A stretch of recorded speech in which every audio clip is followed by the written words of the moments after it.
네, 안녕하십니까. 정본부장입니다. 오전 7시 반입니다. 아직, 해가 완전히 뜬 것 같지 않은데, 아무튼 낮이 이제 점점, 길어지고 있는 것 같습니다. 다들 아침도 안 드셨을 것 같은데, 예. 아침에 일어나서, TV를 잠깐 보니까 이제 트럼프 얘기가 나오더라고요. 트럼프가 당선이 되고 나서 일어날 대한민국의 변화, 이런 것들이 이제 쭉 기획 프로로 나오는 걸 봤습니다. 그저께도 이제 미국 증시 사상 최고 이야기를 제가 했었는데, 아무튼 전반적으로 세계 정세나 경제가 미국 중심으로 흘러가고 있는 것은 분명하고, 또 미국이 상당히 지금 부유해지고 더 강력해지고 있는 것도 분명합니다. 아무튼 방향 자체는 어쨌든 우리가 미국과 친하고 안 친하고를 떠나서 미국을 중요시 여기지 않을 수는 없는 세계로 지금 가고 있고, 지금까지도 그래왔지만, 혹시나 하는 마음에 이제 그동안 중국몽도 좀 꿨었고, 근데 또 그게 또 이제, 사실 크게, 도움이 된 적도 있었죠. 중국 비율이 상당히 높아져서 우리가 또 대중, 수출액도 많았고, 이런 경우도 있었지만, 지금은 이제, 중국이 상당히 성장을 해서 한국 수출품하고 거의, 대칭되는 부분이 거의 90% 이상, 그러니까 한국과 경쟁 상대가 되는 상품이 훨씬 많아진 거죠. 아무튼 전반적으로 중국과는 가면 갈수록 좋아질 수가 없는 상황, 그게 지금 우리나라의 현실입니다. 그래서 말씀드리는 거지만, 이제 트럼프라는 존재는 양날의 칼이죠.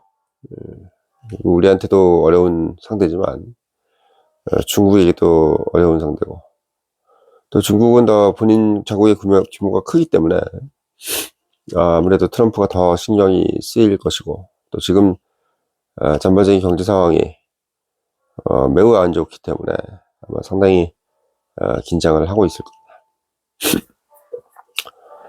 아무튼 어떤 변화라든지 어떤 위험한 상황은 또 뒤집어 보면은 기회가 될 수 있는 것이 국가나 개인은 다 똑같은 것 같아요. 그래서 지금 중국의 위기나 한국의 위기가 서로 이제 잘 조정을 하면 중국한테는 정말 큰 위기지만 한국한테는 큰 기회가 될 수 있는 시기가 또 트럼프 집권 이후 또는 지금부터 연말까지 일어날 경제 상황이 아닐까 싶습니다. 그래서 결국 제가 좀 드리고 싶은 말씀은, 사실 어떻게 보면 늘 똑같은 얘기일 수도 있지만, 미국 시장이 이제 저렇게 호황이 이루어지는 이유도 어쨌든 시장의 신뢰를 회복하고 방향성에 대해서 뚜렷한 어떤 시그널을 주었다는 거, 그것이 결국 이제 전 세계 투자자들이 미국 시장으로 달려오게 하는 이유였던 것처럼, 우리 같은 경우는 지금 작은 포션을 차지하고 있다고 하지만, 어쨌든 OECD 국가 중에서 이제 잘 산다고 하는 10손가락 중에 들어가는 국가로서, 또 나름 또 상장돼 있는 기업 자체들이 세계 1등 기술을 갖고 있는 회사들이 꽤 있지 않습니까? 삼성전자도 있지만 또 LG엔솔, 에코프로, 이런 분들, 포스코 홀딩스, 포스코, 이런 회사들이 상당히 유망한 전망을 갖고 있는 회사들이기 때문에 당연히 이제 그 증시에 참여하려고 하는 외국인들은 있을 수밖에 없죠. 또 기관들이나 개인들은 마찬가지일 거고, 지난번에도 제가 감정적으로 이렇게 될 바에는 미국 시장으로 가는 것도 어떻겠느냐라고 할 정도로 사실 한국 증권시장이 신뢰를 잃긴 했지만, 그래도 하나 믿을 구석은 아직도 LG엔솔이라든지 2차전지주라든지 반도체라든지 이런 회사들이 아직 한국에 있고 미국에 상장되어 있는 것은 아니기 때문에 또 애국심을 떠나서 어쨌든 뭐 접근 가능성이 가장 높은 편한 그런 편이죠. 뭐 한국에 있는 기업들이기 때문에. 그래서 결국 이제 올해라기보다는 이제 뭐 결국 이제 연휴 지나고 예, 정부가 해야 될 가장 큰 포인트는 역시 한 놈은 잡아야 된다. 예. 그러니까 아무것도 없었던 것처럼 해서는 안 된다는 거죠. 지금 이제 클린스만 경질에 대해서 권성동 국회의원이 입을 연 것 같아요. 예, 경질해야 된다. 지금 이제 유력 정치인들도 이제 얘기를 하고 있고, 뭐 홍준표 전 대표라든지 여러분들도 지금 입을 열고 있지 않습니까? 나는 여론 조성을 하고 있는 거예요. 이미 어떻게 보면 그냥 넘어갈 수가 없는 걸로 생각하고 있는 거죠.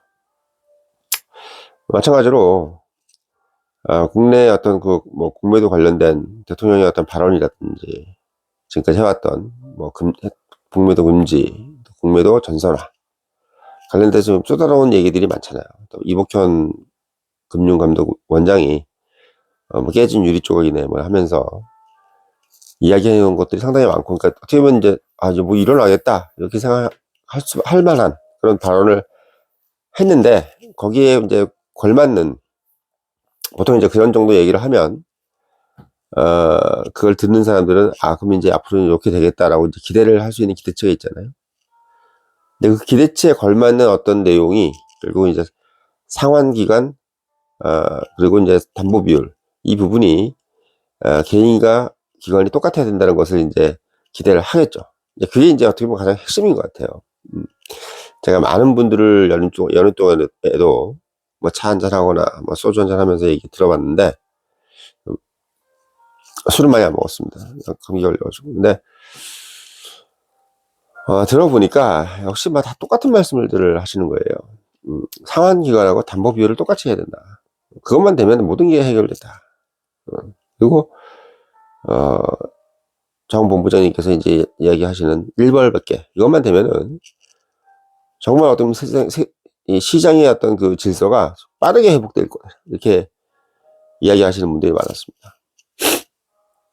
그래서 저는 뭐 이복현 금융감독 원장의 깨진 유리 조각이라든지, 또 윤 대통령께서 얘기하시는 개인 투자자들이 좀 주식을 통해서 경제적인 어떤 자유를 누릴 수 있게끔 해주겠다, 이번에 신년 담화에서도 했던 얘기고, 이런 좀 본인들이 이제 얘기를 해왔던 얘기들, 또 시장 정상화라든지 공정이라든지 뭐 이런 얘기들, 그런 얘기들에 이제 부합하는 얘기들, 작년에도 해왔던 공매도에 관련된 얘기들, 또 공매도 선진화를 위해서 뭐 공청회에서 나왔던 얘기들, 그리고 국회에서 발효 중인 공매도 전선화, 뭐 박용진 의원이라든지 이런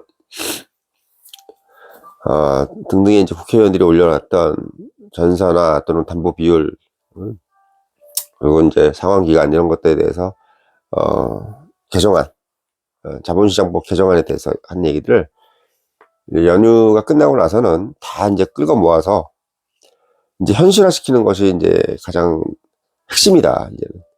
얘는 이제 더 이상 말폭탄으로 모든 것을 그냥 반찬반찬으로 올 때가 아니라, 이제는 정말 한상 차려서 이제는 뭐든지 식사를 끝내야 될 때가 아니냐.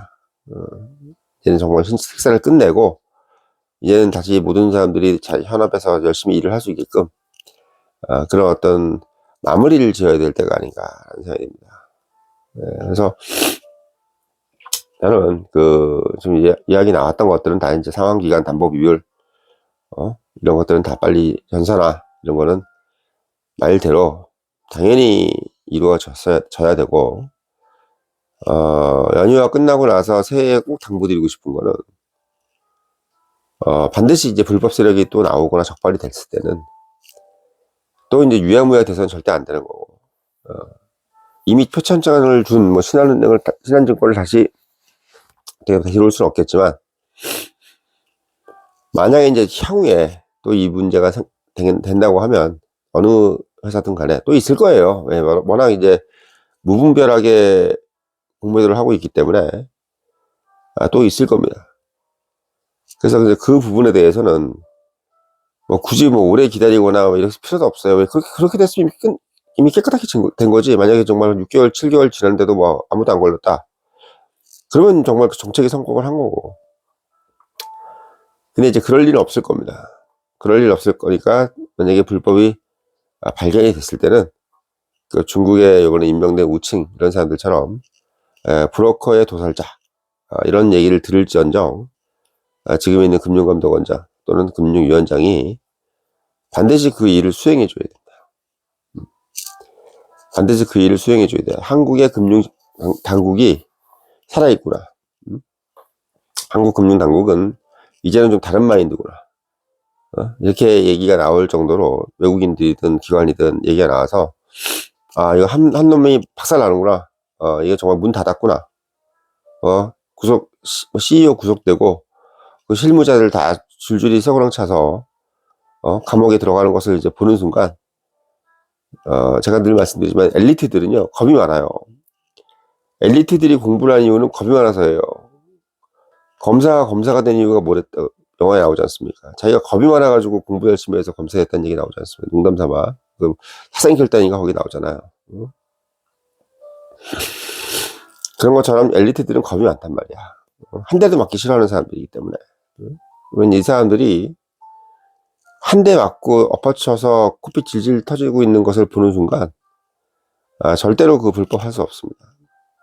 일반 시민들은 그래도 맷집이라도 좋아가지고 한두 대 터진 거 봐도 또 해. 그 길거리에 있는 범죄들 보십시오. 뭐 누가 잡혀 들어가도 또 합니다. 왜? 생계형 범죄이기 때문에. 안 하면 자기들은 굶어 죽으니까. 근데 금융범죄라든지 이런 것은 지능형 범죄들은 그 사람들이 그걸 안 한다고 해서 굶어 죽는 범죄가 아니야.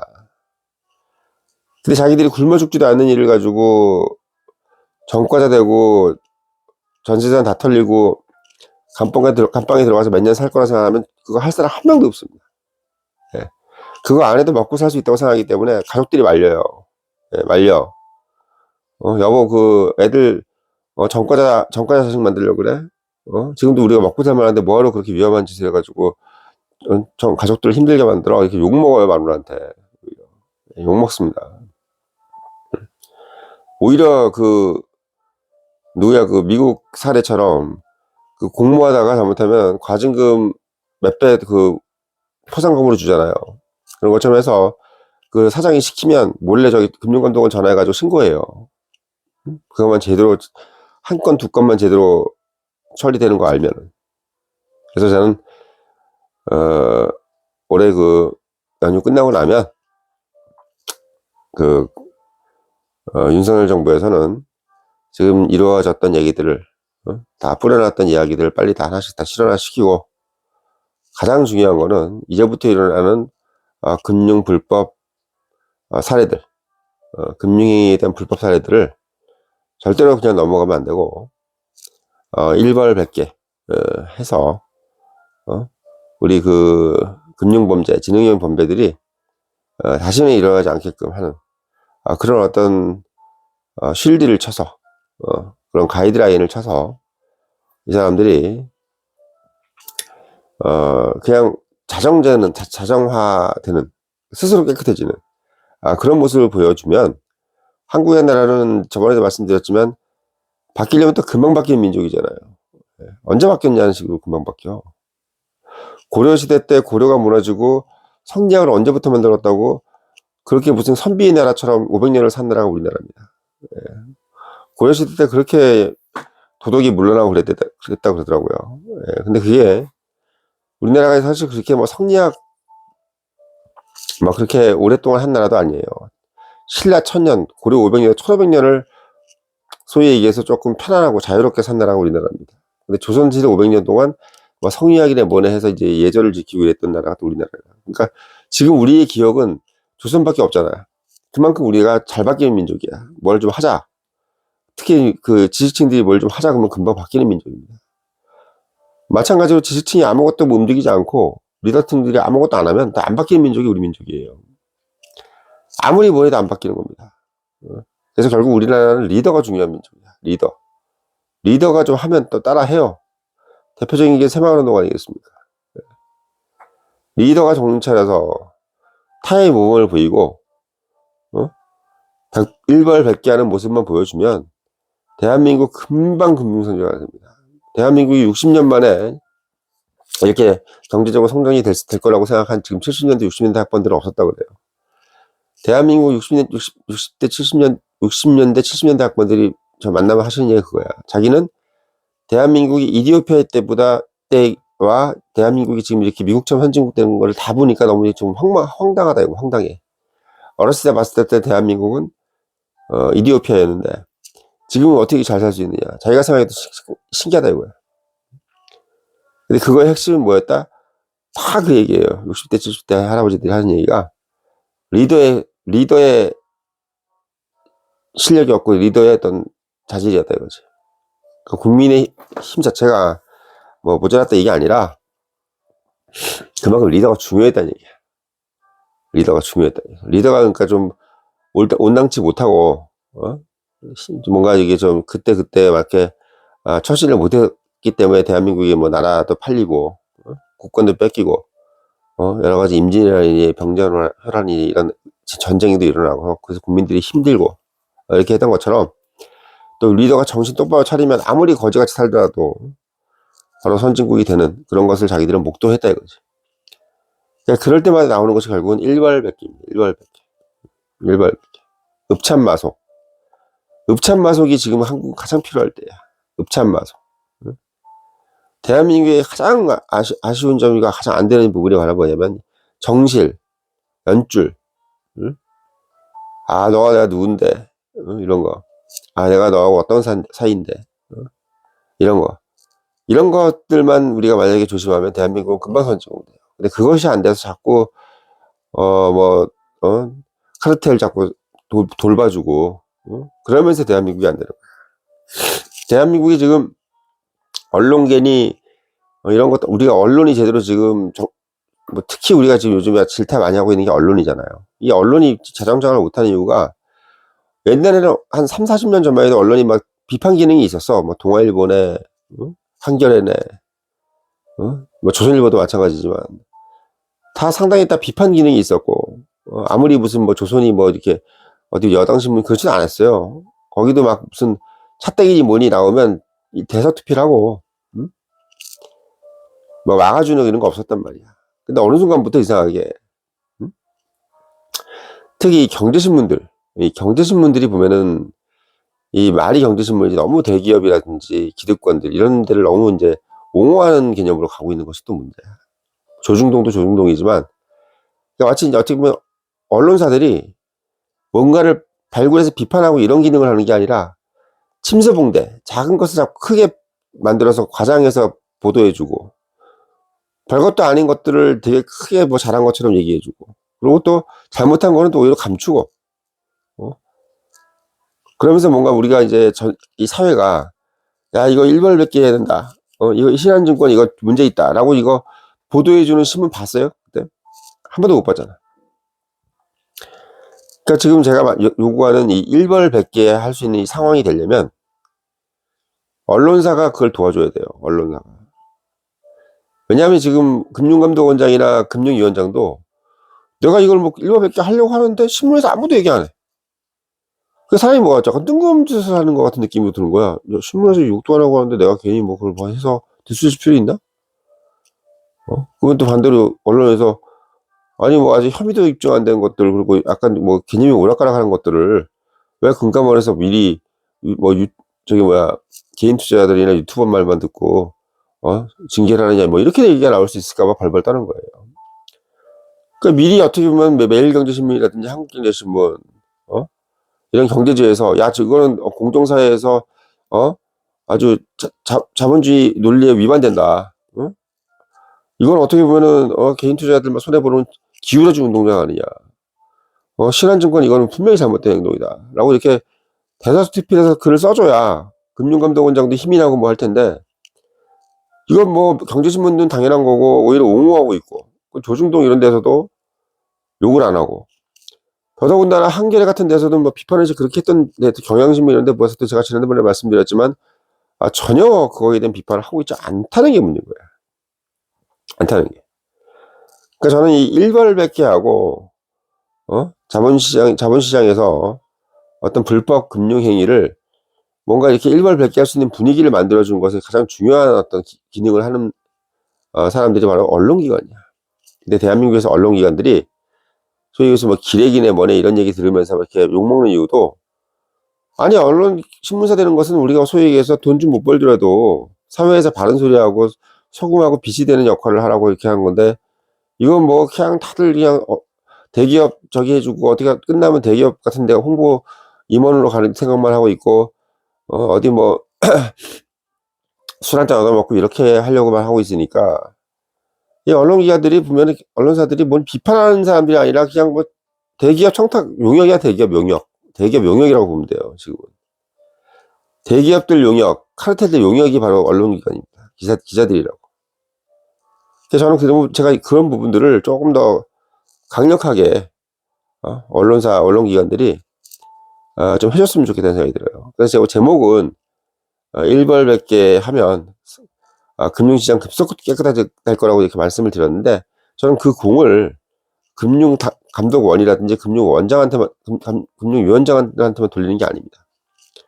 그 사람들도 사실 여론의 추이를 보는 사람들이기 때문에, 결국은 어떻게 보면은 눈치를 볼 수밖에 없는 사람들이기 때문에 언론기관이 그 어떤 지원 사격이 필요해요. 그래서 그 지원 사격을 언론기관에서 특히 경제지, 매일경제, 한국경제, 그리고 조중동, 그 다음에 한국 또는 뭐 한겨레 이런 데서 금융시장에서 교란행위, 불법행위가 있을 때는 반드시 그거를 비판해달라, 강력하게. 그러면 대한민국 금융시장이 급속하게 깨끗해질 거라는 것을 제가 다시 한번 확신하면서 그런 역할을 당부를 드리는 바입니다.